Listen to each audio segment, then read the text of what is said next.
জামালপুর শহরের বাগেরহাটা বটতলা এলাকার একটি পরিত্যক্ত গোডাউন থেকে টিসিবির 1444 লিটার ভোজ্য তেল জব্দ করেছে প্রশাসন।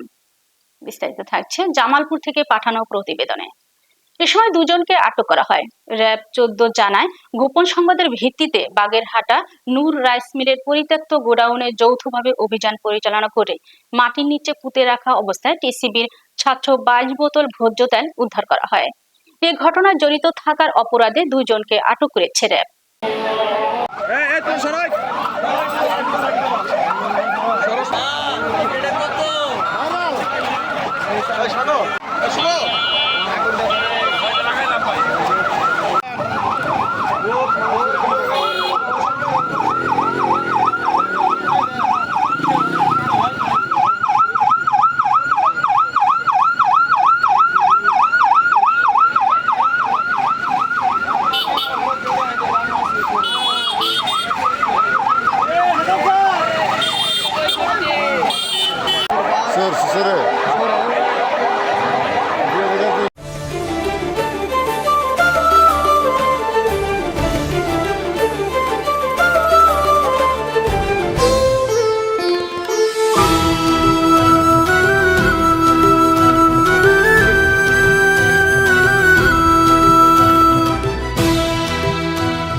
টেকনাফ থেকে তেতুলিয়া, রূপসা থেকে পাথুরিয়া, বিশ্বজুড়ে রূপসী বাংলা।